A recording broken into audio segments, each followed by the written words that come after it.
For being here today.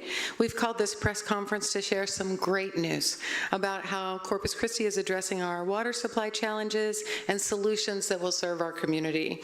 Today, we're announcing significant progress on multiple fronts that demonstrates the city's plan for water security. Please allow me to introduce our city manager, Mr. Peter Zanoni. Thank you, Elisa, and good afternoon, everyone. I'm Peter Zanoni, the city manager for the city of Corpus Christi. We're here today to talk about two things, most notably what took place at City Council this past Tuesday.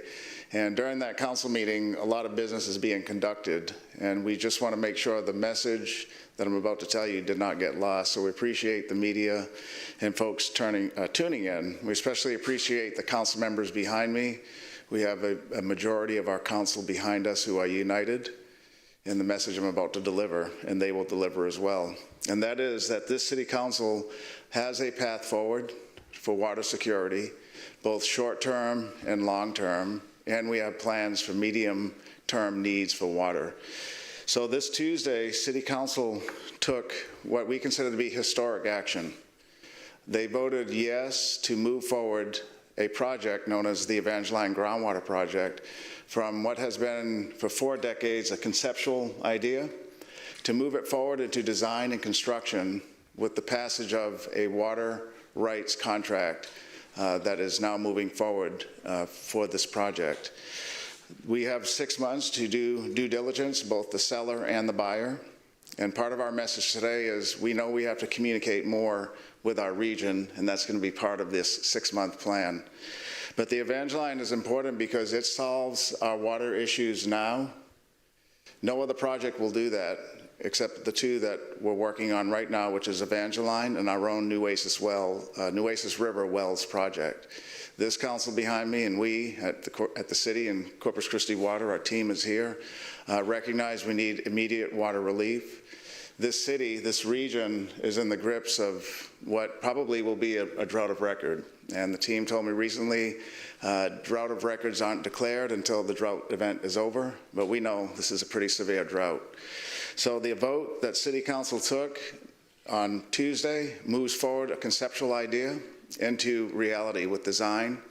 The city, through council's action, already has design consultants working both on the modeling of the water with our hydrogeologists, the design of how we're going to place the wells, how we're going to drill, how we're going to connect the water into the Mary Rose pipeline.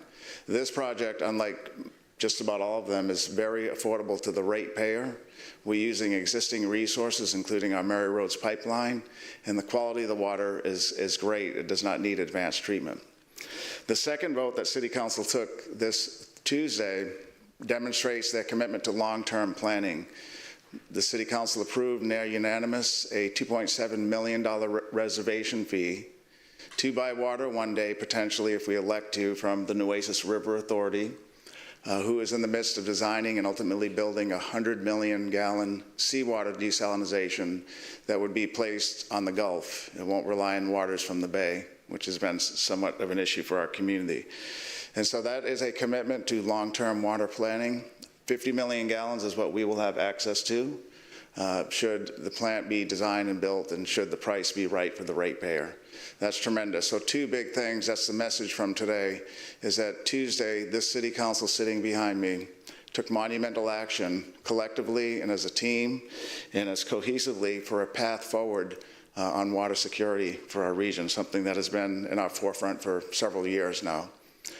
Now, going forward, we are going to continue what we've been doing, but ratchet it up a little bit, ramp it up a little bit, add more resources to it, which is extend the communication about what we're doing to the region. And so events like today, we appreciate the media being here, helps to get a message out that can easily be lost with social media posts, with just the city not presenting the information. And so we will be embarking on what we have been doing, but doing more of it. Town halls in Nueces County, town halls in San Patricio County. We will be meeting with city councils in Sinton and Portland and Rockport. We are going to do town halls or informational briefings to San Patricio County Commissioners Court, our own Nueces County Commissioners Court, And so we'll do as many town halls and briefings and engagement sessions as we need to make sure our community knows that, one, we hear them, two, we have the ability to adjust. So if something's not turning out the way we thought it was, we're going to have the flexibility and ability to adjust in our water strategies, and the community needs to know that. The community needs to know that this city council behind me and myself as a city manager care about them, that we care about them, care about their livelihoods, and we're not going to be disrupting them. We'll, in fact, make their livelihoods better by making sure water security is as good for other counties as it could be for the city of Corpus Christi. And so San Patricio County rural areas, Nueces County rural areas, and cities like Corpus Christi, Portland, Rockport, Ingleside, Gregory, we care about all those communities, and our message that we'll be delivering will be right there with them. So we're going to be going out to the community. So those are the two messages I'd like to deliver. We have several council members that want to speak on particular issues. As an example, Councilwoman Vaughn, when she got elected, one of her top priorities was the Evangeline project. She was aware of it. She lives in that region. She's an at-large council member, but she represents the region as much as the whole city.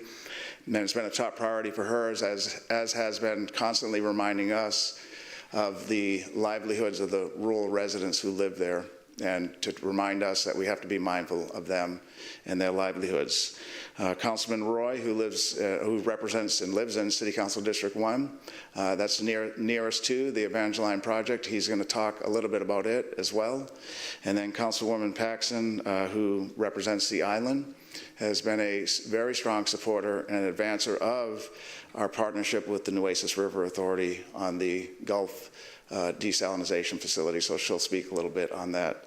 So with that, I'm going to turn it over to Councilman Roy, who's going to come up first and talk about the Evangeline project.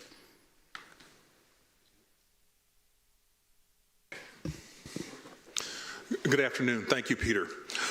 First of all, I would like to just say thank you, city staff, and all the people that have been involved in helping to make this project come to fruition. I want to thank the council members that were part of this, that asked a lot of good questions, did a lot of homework and research to get where we're at today, and I'm extremely proud of where we're at today with the decision to continue to do the things that we need to do to make sure that we have water in Corpus Christi.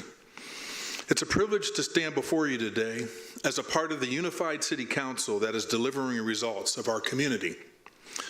Today represents the very best of what we can accomplish when we work together with vision and commitment to the residents' future. This success is bigger than just one project. Every vote on this council reflected our shared commitment to securing water for all who call Corpus Christi home. Again, I want to thank you. And next, I would like to introduce my fellow council member, Carolyn Vaughn, and neighbor. Carolyn.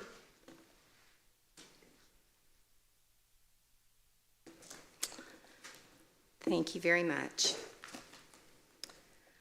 This is a project, Evangeline, that I championed from the very beginning. We started out in January and we had meetings throughout the year, and I want to thank the council for helping to support it, following through it, but I specifically want to thank Mr. Sinoni, because without him pushing and pushing and pushing, we would not have gotten to last Tuesday. So I appreciate that very much, and I know that he's going to make sure we follow through.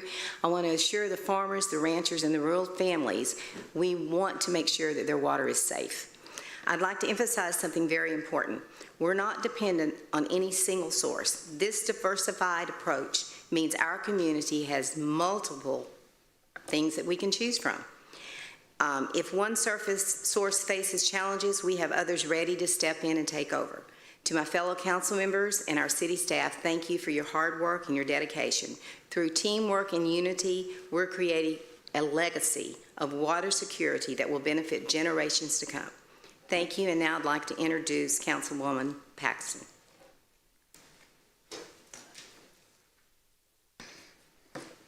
Thank you very much, Councilwoman Vaughn. I too would like to echo sentiments of my team behind me, and I say that because today truly is a show in what teamwork unity and a united focus can achieve.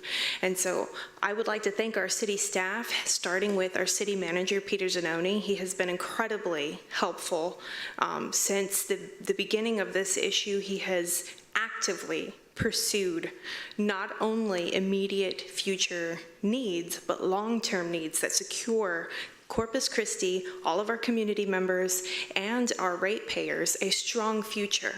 I've been a huge champion for the Harbor Island project.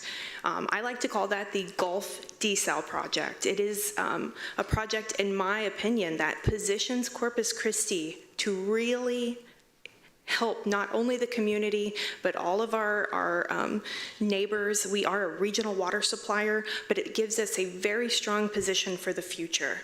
And this community is our top priority. We have worked very hard to secure immediate water supply. We are very mindful. This team has worked day and night without stop to find efforts and solutions to help us prevent curtailment, to help us secure future long-term, very secure, and a diverse portfolio of water solutions. And so I know that working together, we have gotten this far. Tuesday, this week, was a huge success, not just for these efforts, but for our entire community, Coastal Bend, and the state.